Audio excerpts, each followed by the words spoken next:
What is up? Welcome to another episode of Rockets Talk. Your Houston Rockets are at the midway point of the season. We are sitting pretty, number 2 in the West. Our record 28-13. Roosh, what is up, bro? I'm chilling, man. Hopefully people can see my new background. It was actually the same background, but I tilted the camera. Time, you know? New year, man. We just upgrading everything. So right. we got That's right. Yeah, bro. I'm good, though, man. How about you? I'm chilling, man. Chilling, ready to talk some, Rockets basketball. I think it's been a different feeling being on these winning stretches, man. It's just, I think we're starting to take it for granted, honestly. Oh man, the way I see fans react, I feel like people have forgotten how to enjoy it. I don't even know why people what is there to even argue about? Like, bro, it's 28-13, second in the West, fourth in the league. Like, I don't know. I don't know what there is to be upset about. I just think people forgot after, it's 7 years since Harden and CP3, like the 2017-18 season, right? It's been 7 years since that. So I would just say to enjoy it. Yeah. Definitely. I think there's a collective brain damage that the Silas era has instilled on the Rockets fan that I forgot what I put on Twitter. I think you said battered fan syndrome. Yes, we have battered fan syndromes. Like, people are still having culture wars and beefs and all this stuff from years ago. Like, bro, let the hurt go, man. It's over, man. Just you've made it through. You're not a prisoner anymore of the tanking era Rockets. Enjoy your team. Like, come on, enjoy your team, bro. And I think, it's crazy. Like, I swear to God, we could beat a team by 1,000 points and people are going to find something to argue about on the team. But sometimes I'll get tweets of like, oh, you're not saying anything. And I'm like, number one, I don't have to tweet about every game because I have other things to do in real life. But number two, they're winning, bro. Like, what is there to say? They're winning. Right. They're doing what they're supposed to do. There's really not much to say other than to now think about, how far they can really go. Yes, sir. And by the way, is that a scarf? Are you wearing a scarf? Bro, I'm a scarf connoisseur, bro. I got a whole collection. Very, very nice. Yeah, I got a whole collection, man. People that know me in real life know I rock like that. I get down like that, bro. I get down with the scarf. Before we jump into it, for the comments, the question I'd like to pose to our viewers: halfway through the season, 28-13, that extrapolates to a 56 win pace for the season. What do you think the ceiling of this team is right now? No trades, no nothing. Everyone stays healthy. How far can this version of the Rockets go? Answer that question in the comments. That's a great question. I would say that'll lead us into our first topic. The current Rockets, as we see right now, obviously, like we've seen, I think we're in the past 10 games, like 8-2 or something like that. Beating teams that were supposed to be, obviously, the Kings game, notwithstanding, that was a really, really hard loss to witness. With to me, there were some schematic issues they had, and then obviously the calls towards the end weren't great. But one constant that has been there has been Jaylen Green, and I think that you guys have heard my phraseology since the past few years. The team is a Jaylen Green leap away from being a contender, right? And if you look at all the metrics from the last year, even this year's team, since Ime Udoka has been there, the Houston Rockets, their starting five, including Jalen Green, has always been, in some points top 10 in league, as low as, top 30, 35 in all 5-man units, not just starters, which is impressive in the number of possessions they play. And this is despite whether Jalen was playing good or not. And whenever the games that he would play very well, we are damn near undefeated. So, this current stretch right now, I don't think it's a coincidence that we're having success. And to me, the fact that we are number 2 in the West is a big part to do with him because, Fred having an up and down year. Dylan, he's been good for most of the year. I would say he's having a bad January right now.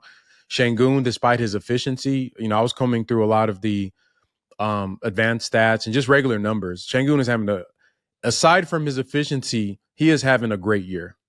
Yes. Like all around, like probably his best season as a pro basketball player. So when you guys see those random metrics on NBA.com or on Basketball Reference where he's like top 10 in MVP, that's because they're aggregating all the other numbers that aren't his true shooting percentage that a lot of people like to beat him over the head with. Great defensive year, rebounding, playmaking. mid-range. And I'm going to do a separate video. He's shooting almost 50% from the mid-range on high volume. So we'll save that for another topic. But for the JG thing, bro, I wanted to set you up with this because I was doing some stat digging this morning. A lot of people use the last 10 games, last 15 games. I went back as far as the last 30 games. So this is since December 12th. Jaylen Green is averaging 21.9 points, shooting 45.6% from the field, 37% from three, 87% from the free throw line, 4 rebounds, 2 assists. He has a 58% true shooting, 2.3 turnovers. In that stretch, the Rockets are 21-9. He is a +3 overall. The reason I went that far back, because in my perception of his game is really not based on his output, like scoring and efficiency.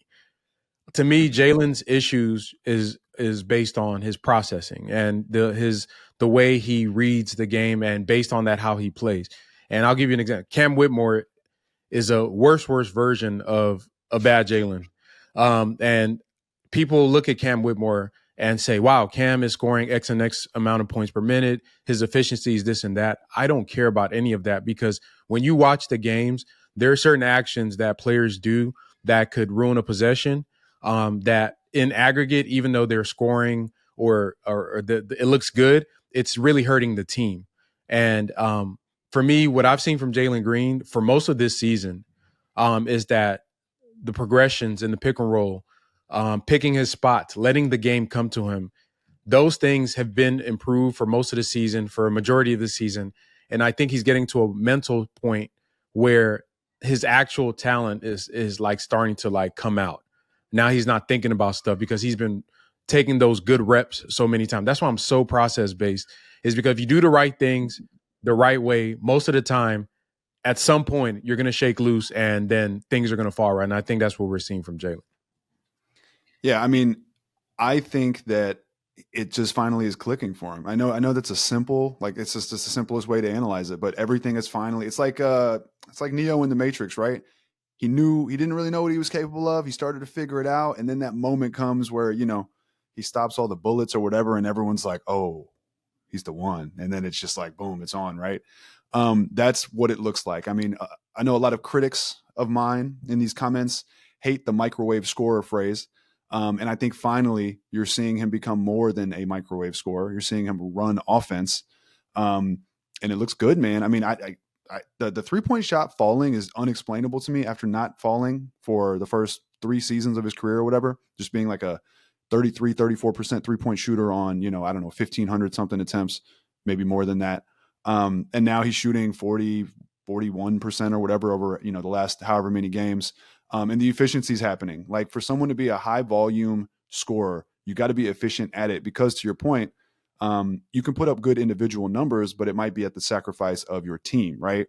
If you score a lot of points it's the classic good points or good stats, bad team, right? He's not that anymore. Now he's good stats, good team. And that's a very simple way to look at it, but usually is accurate when you're looking at it and saying, okay, good stats, good team, that's a good player. So he's playing like an all-star, period. I think the only criticism I would have, it's not even a criticism because it hasn't been necessary, but just for his individual growth, the only thing he could get better at, based on what we're watching right now, is just the assists. I think he's still averaging, even over this hot stretch, his assist numbers are still, I don't know, 2.8 or something. I forgot what you said, but I looked at like the last 12 where he's just been on this crazy heater, and I think it was 2.8 assists per game. So, to hit that next level, to go from just being like this amazing elite scorer to being completely all around, Ant Edwards type conversations, or whatever types of conversations you want to put him on, even better than Ant Edwards, I don't know, Shai Gilgeous-Alexander, whatever. It would be nice if he starts creating for others and setting others up in a position for them to finish easily. But that being said, these Rockets don't really need that right now, because you have Fred VanVleet doing that. You have Alperen Sengun doing that, right? And they carry the bulk of the creating load. And yeah, man, I mean, look, the shots falling, that's one thing. A lot of what I've always said about Jaylen is I've always said, hey, when his shots fall, he looks good. When they don't, he doesn't. But it's also a little bit more than that. To your point, the processing, like he's starting to understand the rim drives have been nice. I mean, they have been like defense breaking rim drives, right? Where it's the type of thing where when he makes his move as a defense, you're kind of looking around like, man, I don't know what else we can do because we can't really stop him. He's getting by us. He's manipulating our defense, and then he's able to finish at the rim. He's finishing with both hands. He's finishing with craft. Like the guy that, we were advertised is here, period. And so he's doing it before March. He's doing it before the All-Star break for the first time in his career, which is amazing to see. And I want to talk about Amen Thompson. This seems to coincide with Amen Thompson in the starting lineup, right? At least like this level. He was having some good games before this, but to do it at this level repeatedly, game in and game out, it has coincided with Amen Thompson starting. Obviously, against Portland last night, Amen Thompson did not play, and he still had a really good game. So, yes, I understand. It's not always going to be just because Amen Thompson started. But there is something to that. And a lot of people, I've seen comments that say, oh, that's a lazy analysis. That's just a way to discredit Jaylen. I would say that is actually a lazy criticism.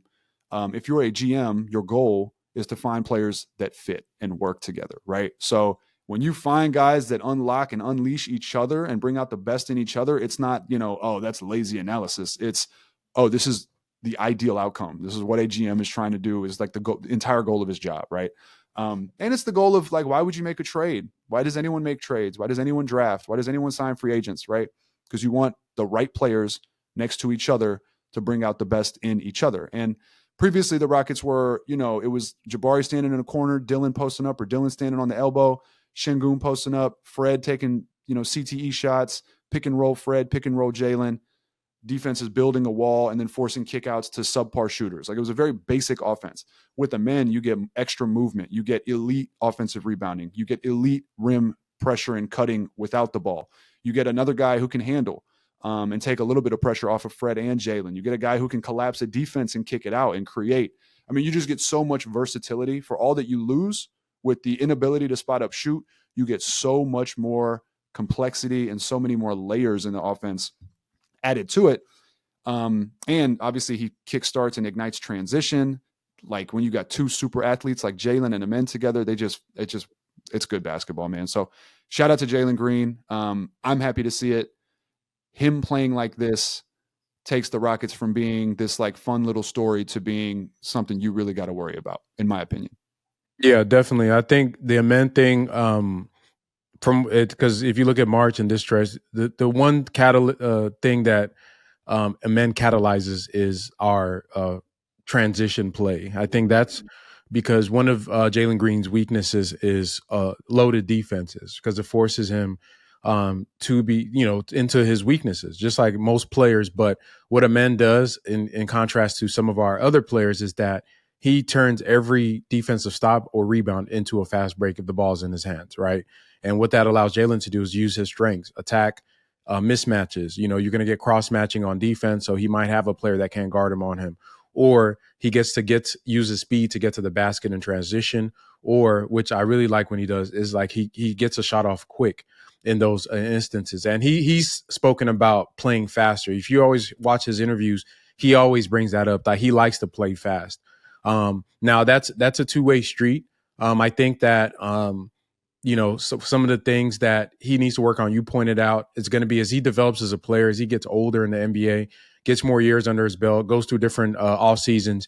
The ball handling in the half court right now, I would say that's probably his Achilles heel, especially in the late game moments. You're talking Amen or Jaylen? Jaylen. Amen's ball handling is an issue too, but he's still NBA young. So I think for pretty much all the guards besides Fred VanVleet, their next leap will be for them to work on their ball handling, playmaking.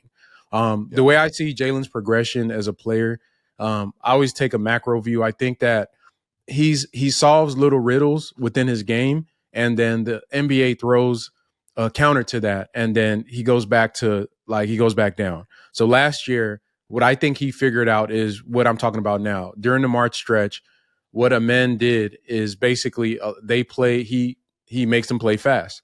He's almost like Russell Westbrook. If you guys follow Russell Westbrook's career, whatever team he's on, no matter where they are in transition, they're going to go from wherever they are to like top 3.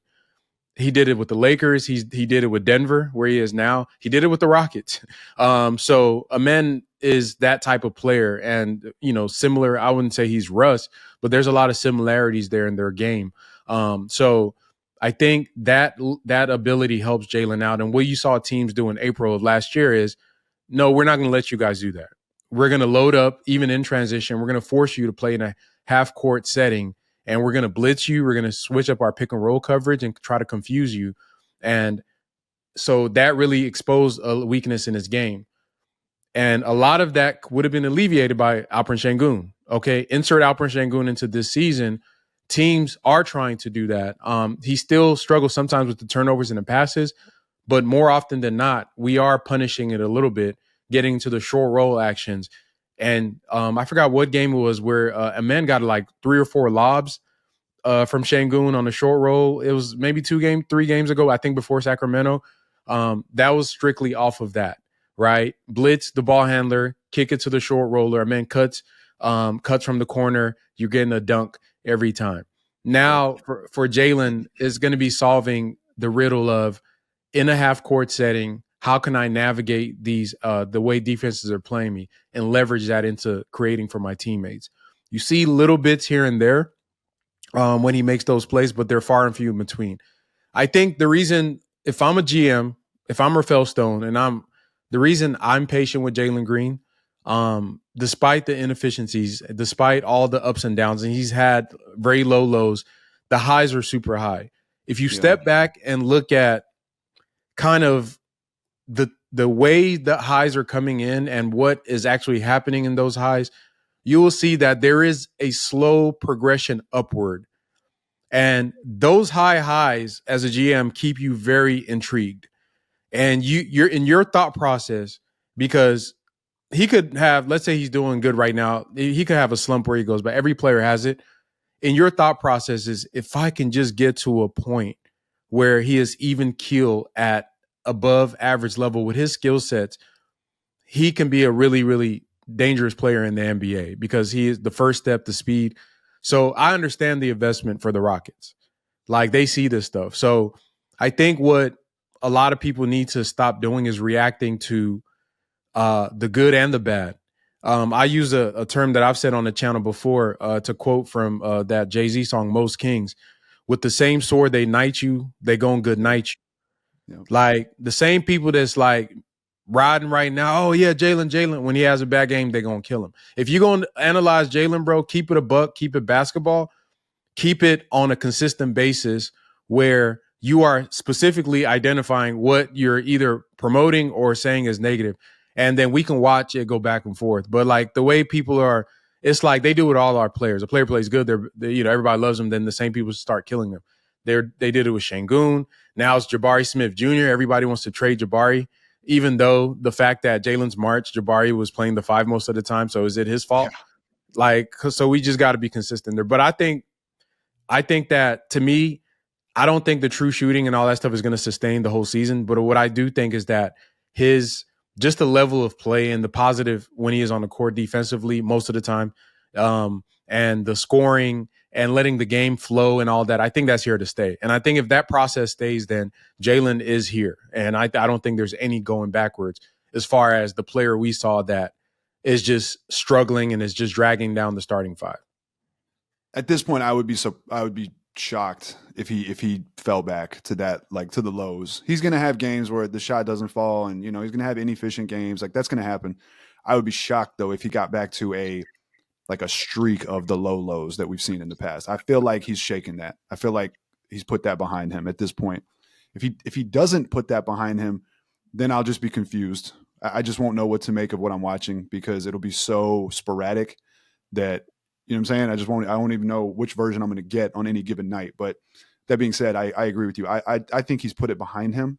I think he's raised his floor to the point where, okay, he's going to have some bad games. Hey, so did James Harden. But he got to a point where it was like, and this is how I look at Şengün too. When Şengün struggles, like, we've seen him at his highs, and we've seen what his floor kind of relatively is, to where I'm really not worried about it unless he establishes a new floor that is now like low. and it's like, oh, that's the new guy that we got here to stay. But I just don't think that's the case either. Yeah. Hey, and then also to your point though about how we talk about them, I'll say this, right? And maybe I'm sensitive to it just because I get so much feedback and people talking the way they talk. The head coach of the Rockets, Ime Udoka, last season, would bench Jalen Green for Aaron Holiday with the goal of winning the game. All right. So if you ever have a question about like, oh man, y'all are crazy, this, that, the guy running the show who turned this team around, by the way, as the head coach, saw what he saw and he was like, man, I got to win this game. I got to sit the kid. So there are levels to learning. There are levels to progression. Right. And now that the training wheels seem to be completely off, it's like, all right, we should be good. And that's what I expect for the rest of the season. On a positive note, when you talk about his handles, man, he's starting to make this little split the double team behind the back move. Like that's kind of becoming a little signature move of his. And I like it. He's going right at an angle. So the double team kind of comes and steps up at that angle. And then he splits them back left at the opposite angle behind the back. And it's dirty when he does it. But yeah, I mean, like on a nightly basis, he is making jaw dropping plays, period. Like it's not just like, oh, he's making some shots, great, he's playing good. He's doing all-star type stuff on a nightly basis. He's becoming a highlight reel. And this is what you want to see, man. Like I think most players or most fans' favorite thing to watch is like an all-star wing or guard, right? That's just like an electric scorer, electric with the rock from the perimeter, kind of can do a little bit of everything. And it looks like we have one. It's the most fun. Like I love Şengün too, but when Jalen's playing like this is like maximum fun basketball, right? Athleticism, shot making, creating, rim finishing, making wildly like difficult step back contested shots, just doing all the things that make basketball fans love basketball. So I think that leads us directly into the next topic. Just so we're going to talk about the big three on the team currently right now. I'm going to ask you first because I think my big three, there's a current big three and there's a future big three. Maybe a lot of people differ, but I'm curious to hear if you say the Rockets had a big three, who would you say it is? I don't know who you would think the future big three would be. I think the big three is what it is right now. I think it's Amen Thompson, Alperen Şengün, Jalen Green, unless the only variable being, right, if Jalen somehow falls back off, and hits his lows for a consistent period of time. But this is, to me, this is a big three. I mean, we had all these questions. I had a ton of questions throughout the draft of like, man, the Rockets they tanked, they got good talent, but they didn't get like, Victor Wembanyama, Ja Morant, whatever. And it looks like, well, maybe that was wrong. Maybe we do have actually a couple of those guys. And when you're doing when you're building a team, the big three, it used to be everyone has their like all-star duo, right? Olajuwon Drexler, Stockton Malone, Jordan Pippen, go down the list, right? But now, obviously with the new NBA, LeBron James and all that, right? The big three became the big thing with the Celtics and LeBron and the Heat. And, even you could even maybe say like Kobe and Pau Gasol and Lamar Odom and whatever. You get the idea, right? Harden and Durant and Westbrook. The Rockets seem to have a big three. And that's the type of thing where when you have it, you can build around it. The guys around them can be interchangeable. Not saying they should be, but I'm just saying when you have the big three, you can lose guys and replace guys because you have your core in place and the hierarchy. We always talk about this hierarchy, right? It's firmly in place right now. You got a guy basically giving you 20, 10, and 5 and a steal and a block per game with Şengün. You got Jalen Green, who's now dropping 25 a night or whatever it is on this streak and looking like an all-star guard. And then you have Mr. Versatile, Amen Thompson, when he starts giving you a bona fide double-double. I don't know what the numbers are when he starts, but it's probably something like 18, 11, and a couple blocks and a couple steals and 2 or 3 or 4 assists. And like that is sustainable for winning, assuming that these guys don't magically fall off. But I'm assuming you agree on the current big three. If not, then tell me. I would say my current big three really changes on a game to game basis. I think the constants this season so far have been Şengün and the Jalen Green. I think they've pretty much carried the team for a majority of the season in some way, shape, or form. I think to me, there's a kind of a back and forth between Amen Thompson and Fred VanVleet. And the reason is, of all the grief, I give Fred a lot of grief too. He is so important to this team. and the function of this team in so many other ways because we're so young. That him being the adult in the room, even though sometimes the adult is not like the best player, what he serves as a leader, both offensively and defensively, really does bring out the best in a lot of the other players. And I think that, I had said this a few weeks ago. A lot of people will say, oh, yeah, well, Fred is struggling, so let's get Harden. But I don't think you get to this point with any of our players without Fred VanVleet and what he's done. So it's like you take the lumps, but the process to get here, he was a huge part of it. I think we're a different team when he plays. I think there's the big three, Fred. There's two Freds. As we know, there's good Fred and there's, as you like to call him, Fred Jihad. When he's playing like that, he is not in the big three, bro. But when Fred is in his role as kind of that secondary, well, he's like the table setter, but he knows when to get out the way. When he's doing that, I think that's when the Rockets are at their best. I love Amen Thompson. I think in as quickly as this offseason going to next year, he is going to be a starter. I think that, as said, when it comes to our prospects, I think he's probably the only person that checks all the boxes when you look at what a blue chip player is supposed to look like. I mean, he has the mentals, he has the physicals, the size, all this stuff. Like if you look at Jalen's kind of small, Şengün's small, their skill. Amen has everything. Like he's built like, to quote my old O-line coach from Prairie View, he's built like a Greek god. He used to always say that about D linemen. We just laugh, but he's like, he's built like a Greek god. I was like, okay, coach, slow down. But Amen Thompson is built like damn, that's the number one pick. That's the number two pick type of player. So, but I think there's so many people are so enamored by his game that he has a lot of holes in his game. There are some major flaws right now. And I always say this, and y'all know I try to be, I keep it straight and honest how I see the game. I think that he is benefiting from not having to be the guy. Yeah. And Fred has to be the guy in his role. LP has to be the guy in his role. Jalen has to be the guy in his role. They have to carry the team. Guys like Tari and the men right now, they don't have that burden.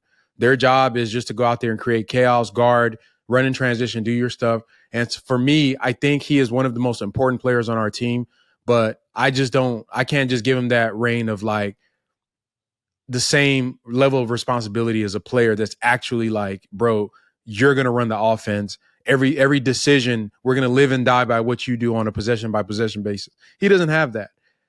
So that's why I'm thinking I can see the future. Not, and this is not saying his importance. I think what he does on a versatility, because he can play 1 through 4 or even 5, he can guard 1 through 4.5. What he does for Jalen and the rest of our players in transition, what he does for the identity of the team, I think is important. It just goes back and forth. There's some games where he is the best player on the court, period. And there's some games where he looks like Amen Thompson, a rookie that, or a sophomore player that isn't a great shooter, that has kind of questionable handles and doesn't make great decisions all the time. So it just goes back. But I think right now, when Fred is playing right, he really does do something to our team. I don't think there's no player on our teams that can't play with each other. And, going back to the Jalen thing real quick, I'm not going to give Jalen the excuse of whoever the players are around him anymore, because I think when you get to a certain level of play, that shouldn't really matter as much for you. It may matter for your team's success. Like we can optimize our lineups to make us shoot better. But I think when you're at a certain level, you just hoop. Like you can put James Harden in his prime with Austin Rivers, Daniel House, and he's still going to average 40. You can put him with Kostas Papanikolaou and Joey and he's Dorsey, still gonna get his buckets. You know what I mean? Yeah. So I just think that so I think our team, they are what they are. But to me, the big three is Jalen, Şengün, and Fred. And I think when they're on, everybody else eats and everybody else feeds off of them. So when I was talking big three, I was focused on the core players. But to elaborate on what you're talking about, number one, about Jalen, I agree with that, right? Once you reach a certain level, you can't, you can use your roster and the people around you to talk about winning. Maybe you can't win because you need help, but as far as your individual performance goes, you still got to be the player that you're supposed to be, that you are, right? Numbers, right. What you bring to the table, all that kind of stuff. Amen Thompson, holes in the game. I'm glad you bring that up. A lot of people still seem to think like, oh, trade Fred VanVleet, let Amen run point guard. You are going to be wildly disappointed if the Rockets were to do that. He's not a point guard. It kind of blows my mind when fans don't understand the difference between having skills that a point guard has and being a point guard. Being a point guard is more than what you're able to do with the rock. Being a point guard is like maximum processing. It's like being a quarterback. Like, yes, you have to have the arm talent, but you also have to know how to break a defense down and how to read a defense. That's why just having the arm talent doesn't make a quarterback. And so Amen doesn't really have, he's like a straight line drive kind of guy. He's got one move. It's the Euro, but it's awesome. But he's at his best without the ball. When you're athletic as he is, as strong as he is, you're easier to guard when you have the ball because teams can build a wall around you or in front of you to anticipate what you're going to do, and he can't shoot, right? So that's how you would guard him. You're allowed to get away with more contact on the ball handler, just as the defender. So you can kind of push him around or get away with certain things. When he's off the ball and you got to chase him and you really can't touch him or get in his way or bump him off his path, that is when he's a nightmare. And he's got such good instincts off the ball. That's the other thing people don't talk about enough. Instincts, right? Instincts make a good player no matter what the sport. You can't measure those. It's just something you know when you watch it. And his instincts with the ball, they're okay. They're all right. His instincts without the ball are elite. He when you ever heard people say, oh, he's got a nose for the ball. Amen Thompson has a nose for the ball when he is off the ball. He rebounds, like I said, elite offensive rebounder, elite at cutting, just knows where to be, knows how to get there. And he has top 1% athleticism to beat anybody there. To your point about not crowning him as the guy, it's just very Draymond-esque, right? You put Draymond as a number one option, that's not going to be a good team. You put Draymond next to two very capable players, and all of a sudden it starts to look wild and awesome. And that's what happened with the Warriors. This is a weird example, and it's not a comparison about their play style, but I always thought Tony Parker was that kind of player. I always thought Tony Parker was like, man, you put Tony Parker as the number one on a team, how good is that team going to be? I don't know. But you put Tony Parker next to Tim Duncan and Manu Ginobili, and obviously they win 4 titles, right? So there's just players like that where they're not meant to be the number one, but when they are your number 3, they are devastating to deal with. And I think Amen Thompson is that kind of player. As far as Fred goes, you know how I feel about Fred. I agree with everything you said about Fred. Fred makes this team go. And you saw that again against Sacramento, right? It was sloppy. And the Rockets needed to come back to have a shot, and they ultimately fell short. What Fred does, and I'll disagree with you as him being a big 3. I'll say even as we are constructed, he is number 4, and that's where he's in his best role. When he was in Toronto, he was I think the number 4 scoring option, no higher than number 4. I think it was number 4, behind Kyle Lowry, Pascal Siakam, Kawhi Leonard, right? And he was devastating to deal with, because when you have to deal with other guys and then Fred VanVleet is the icing on the cake, now it's really tough because he's clutch, he can hit shots. What I think happens when Fred drops down to being a 4th type option is one of the weaknesses of the Rockets, 3-point shooting. You regain, because now Fred is more so doing catch and shoot threes, which he's good at. Or at least the looks he's getting are open. It's not that like, hey, let me take the Şengün screen at the top, dribble right around it, and just pull up and hope it goes in. You're not getting those like desperation type looks anymore. He always keeps the turnovers low and manages the offense. He's a stabilizing force. But when you're getting, let's say, 15.6 dimes and 2 turnovers a game from your 4th option instead of that guy being your number 2 option, that's a good team, right? Şengün 20 a game, Jalen 20 something a game, Amen Thompson, let's say anywhere between 15, 18 a game, and now Fred 15 something a game. And all of these guys are being relatively efficient. And then obviously we know how good they are on defense. That's when you really have a good team. So I think we're on the same page on that. I mean, Fred is wildly important. I don't know, people talk about, oh, what's the next move? And maybe we can segue into this. You got to trade Fred. You got to trade Fred. I think that's super misguided. If anything, I think the Rockets have everything they need, assuming Jalen is here to stay at this level. I think the only thing that they could really now start to explore is upgrading the Dillon Brooks position. And we could talk about that if you want. But Dillon Brooks, to me, he's been worth the money the Rockets paid him.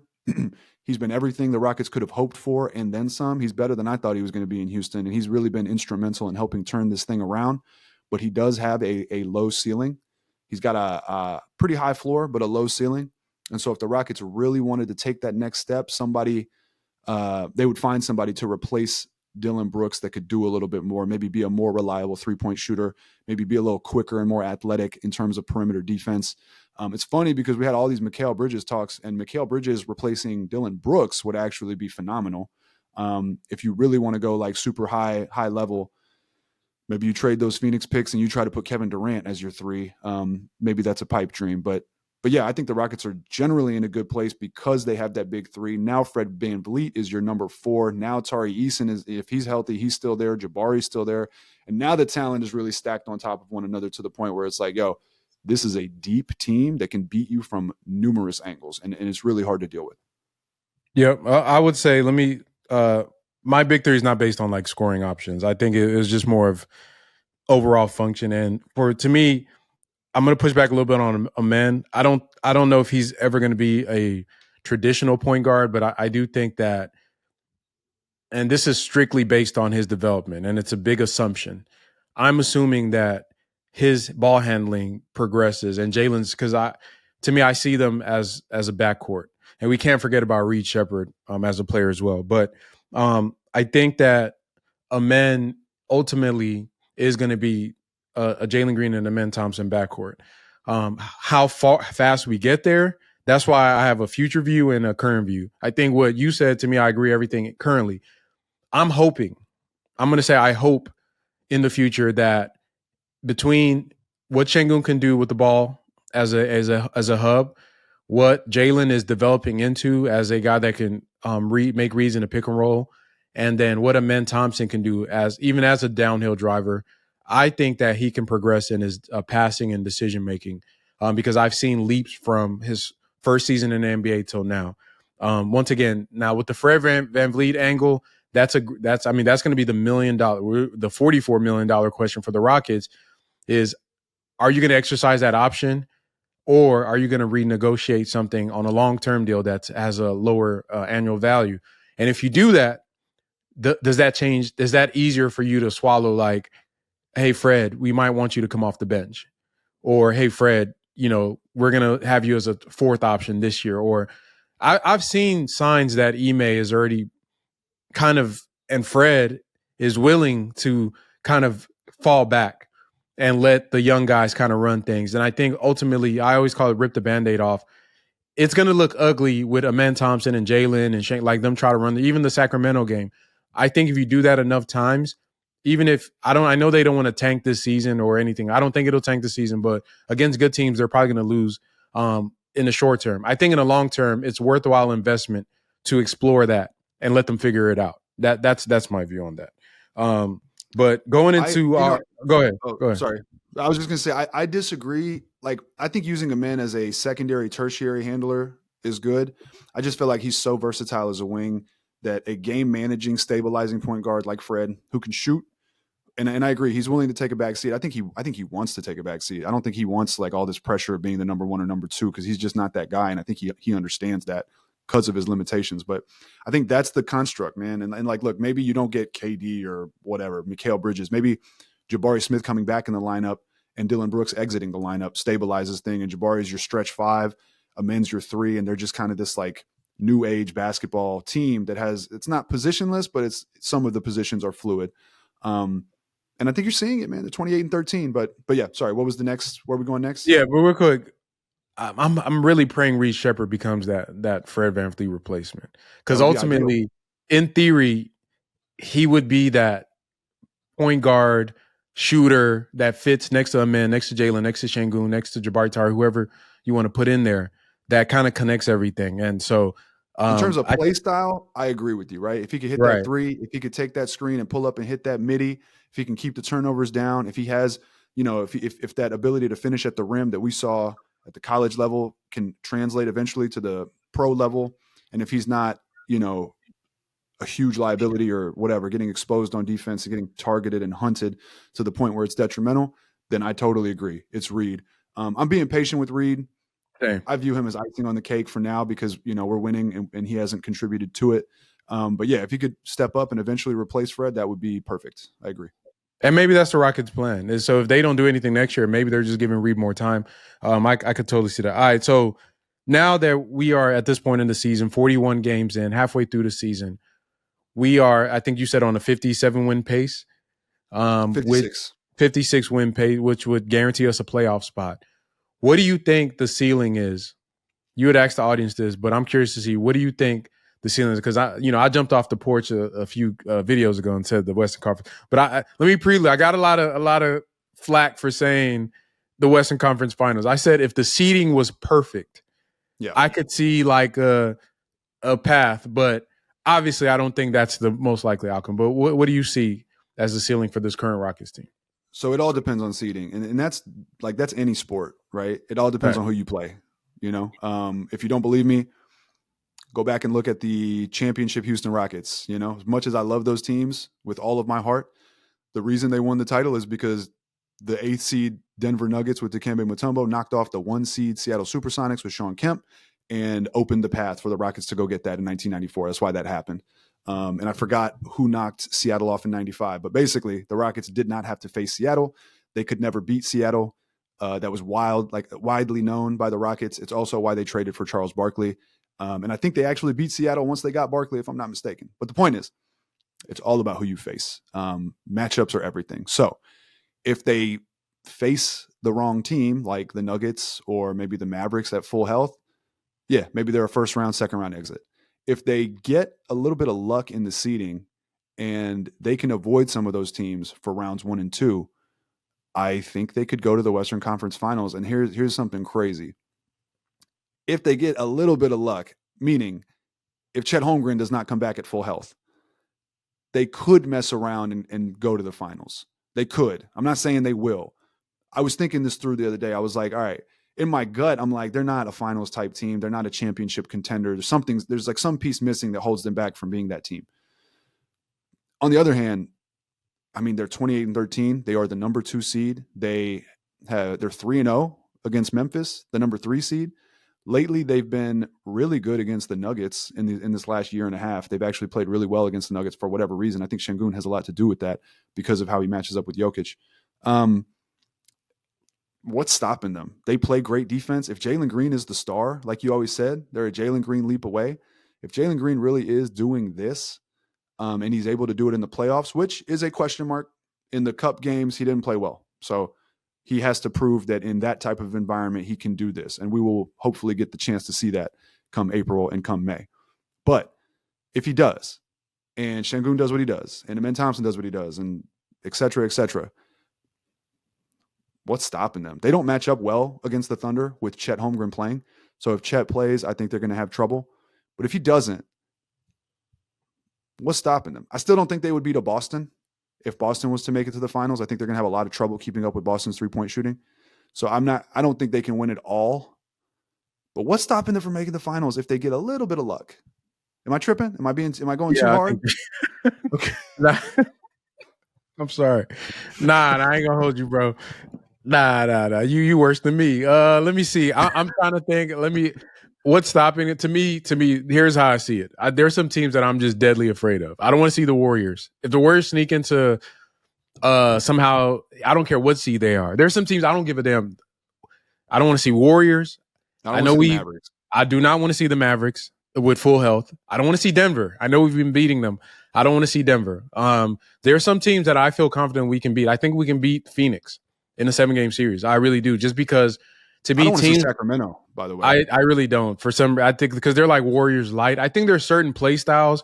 I think our matchup is not even like stars or it's play styles.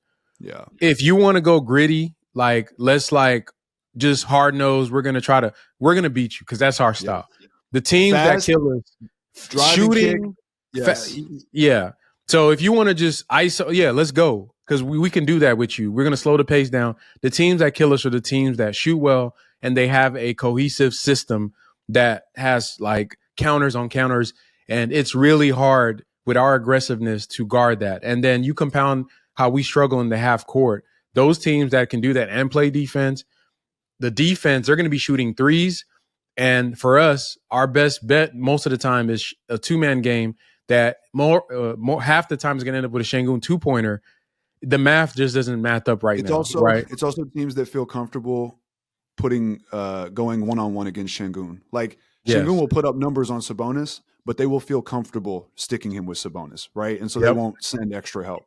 And they'll feel comfortable with those two either canceling each other out or Sabonis slightly outplaying him or whatever. But hey, right now, we're 2, Dallas is 7. So if the season ended today and there was not a play-in tournament, we would play Dallas. However, it would be. However, the Lakers are 6.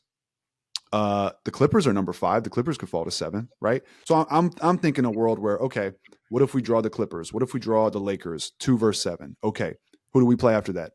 Let's say it's Memphis 3. Memphis could beat us. We could also beat Memphis. True. And then you're in the Western Conference Finals. And then if Chet's not back, and that's the big caveat, if Chet's not back, and by the way, Hartenstein's been getting hurt this season. I think he just had a calf strain, and I think he's hurt right now. I'm just saying, it's not likely, it's not probable. It's not impossible, though. It's a lot more. It's 100% more possible than I thought it would have been 3-4 months ago. That's all I'm saying. I think that my personal view, I think it is. I think if everything falls right, I think that we can get to the conference finals. I don't see us beating OKC just this year in the playoffs, just because I think they've checked all the boxes. They've had the experience of the playoffs. They're conditioned for the run. They have probably the best player in the league. And I think and where we struggled this season has been in the clutch moments, late game execution on offense specifically. And I think that in the playoffs after game 2, 3, 4, it's more of the game is going to be clutch than just what in the regular season where it's just the last 5 minutes of the fourth quarter. In the playoffs, game 6 from second quarter on could be like the last 5 minutes of a fourth quarter because it gets so bogged down. They know all your sets. You really can't throw nothing new at anybody. So now it's just going to come down to mismatch hunting. And when you hunt mismatch, it's going to come down to who's your best offensive option, whether it's DeMar DeRozan versus and who's ours in a half court setting. We already talked about Jalen and the men and all of them, even Fred. They can't really create in a half court as well as they do in other sets. And Şengün, as great as he is, he hasn't reached that level of efficiency. That's where that efficiency does come into play. So that's to me, when I envision us losing, is going to come down to we can't get a bucket, the other team can. But like you said, you never know when a team hits a hot streak, there could be a run, maybe everybody's just on, bro. And our 3-point shooting normalizes and we're a normal shooting team with our defense. And the thing about the playoffs is you just want to give yourselves opportunity to get in the dance. Because once you get in the dance, key players could get hurt. You don't know it takes luck. And I think to your point, I laughed at you a bit, but it could be you get a matchup here, you beat them outright. The second round is a team you just own. Conference finals, the best player goes down for the other team. And all of a sudden, so to me, I believe the Daryl Morey philosophy of as a team, you want to find a team that gives you the opportunity to be in the playoffs every single year. And at some point, just playing the numbers, you're going to hit that run that gets you to play in the finals. But I mean, these are guys, look at the conversations we're having. We're talking about conference finals and people are still arguing about who they're like, come on, bro, we gotta be better. We gotta be better, man. Yeah, this is the only time I'm going to acknowledge it expressly. The whole Jalen stand, Şengün stand, whatever's happening on Twitter. If you're involved in that, just don't even acknowledge it, man. I don't know what these people are talking about. It's not even fun. To your point, look, even the 3-point shooting. And by the way, everything I'm talking about with the playoffs is contingent. Let me just emphasize, it's contingent on Jaylen Green 2.0 being the new norm. If he goes back and has cold streaks, then yeah, none of this is really on the table. If he's playing at the level he was playing at back in November, this team could maybe win 1 series. If they get lucky, they could win 2, but most likely not. However, this is not talked about enough, in my opinion. I haven't looked into the numbers deeply. But since Jalen's been playing well, I think the team is now shooting well from 3 as a team. Last night against Portland, 14 of 31, 45%. I'm just going to go through game by game, like the last however many. Kings, even though we lost, 12 of 33. Not great, but 36%. Against the Nuggets, 17 of 38, 45%.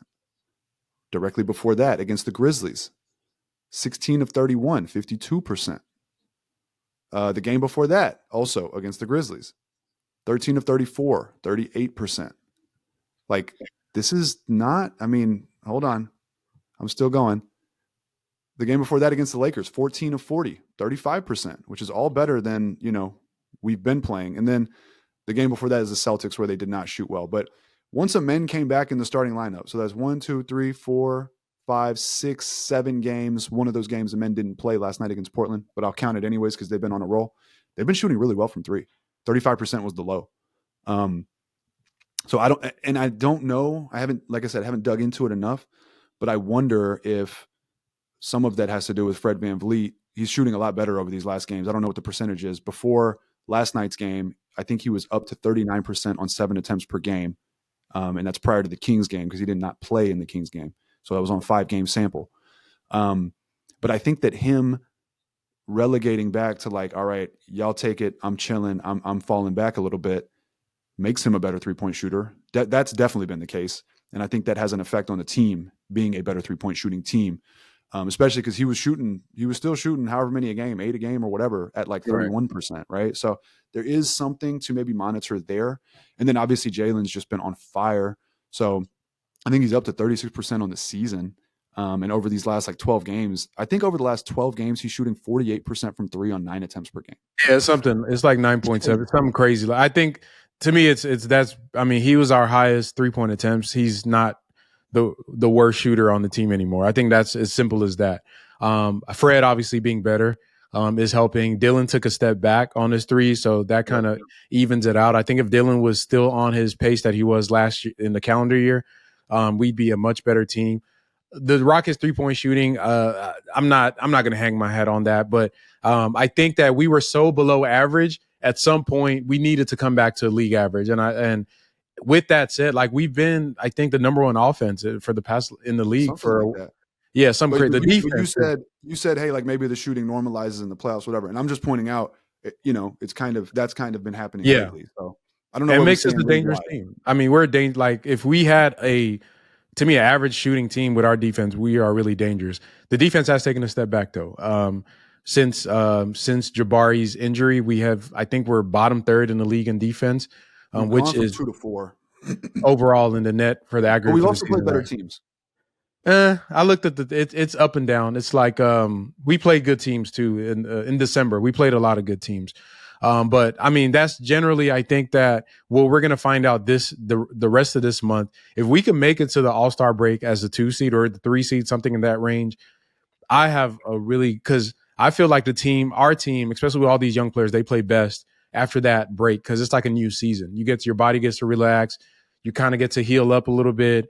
Some of the stuff you've learned about yourself sinks in, and then you come back. And I think that's what we're all going to be looking forward to. But halfway through, the Rockets are number 2 in the West, 41 in the 41 games so far, which I think when we were all doing our preseason predictions, nobody saw this coming. I'm not going to lie. I'm not going to pretend that I did. I mean, what was that? Sorry. Go ahead. No, go ahead. I was going to say when we did our last pod, I remember saying, hey, January could be rough with these injuries and the schedule. I was saying we'd go something like 6-9 or something. Don't be surprised if that happens. Right now they're 7-2. They got a little bit of luck. Jokic was out, for example. I guess maybe that's the only luck they've gotten. The Hawks game got canceled. I don't know, but they have to play the Pistons, who are not a slouch. They got to play the Celtics again. They got to play the Grizzlies again. So those are all tough games. I was going to say, I think we got Cleveland coming up too after the Pistons. So that's what I was going to say. We got back-to-back against Cleveland, not back-to-back nights, but it's a back-to-back games. It's a Wednesday. Wow, that's crazy. They played Cleveland on Wednesday in Houston. Then they play Cleveland in Cleveland on Saturday, and they're consecutive games. I predict we're going to see some nasty discourse after those games because Cleveland's got that double big. I think they're going to give us trouble. We've seen that we have trouble with the double big, especially when they're good defensively. I mean, Boston gave us trouble with Luke Porzingis. You know what I'm saying? So I think we're gonna have some trouble with Mobley and Allen, and that's going to be the real test, in my opinion, of like, all right, how does this team handle that? Especially with adjustments back-to-back games. But they're going to go Pistons, not a slouch. Cavs, Celtics. That's our next 4 games. So we will see how they fare. I think those are going to be 4 very hard games. I think 2-2. 2-2 is success for me. If we can, if we can split the Cleveland game. I think Cleveland. I would be curious to see because I think their weakness. it's and we'll talk about. I think their weakness is their perimeter defense with their size. Yeah, and so we can attack that, but then they funnel you into those bigs. The thing with those bigs being there when you're playing defense is that our offensive bigs, our offensive front court is actually has some skill. So I think if Şengün can, it's really going to come down to him. Honestly, I think if he can find ways to be effective against those guys, then I think we'll have a chance. But if they like neutralize, it's tough. Yeah, I mean those are two defensive, all defensive bigs. Like that's like going against Kawhi and a man on the same team basically, and you're Jaylen Green. So we'll see. But what was the question that you would ask for the audience to answer earlier? The question was, what do you think the ceiling is of this team as they are currently set? No trades, no nothing. This team, this season, what we're seeing right now, everyone healthy. All right, so you everybody bookmark that Rouge said the finals outright. That's what y'all clipped that. He said the finals outright. Y'all was shitting on me for the Western Conference spot. I need that energy, bro. He said some Thunder podcaster or something is going to find this clip. And make me go viral on OKC Twitter.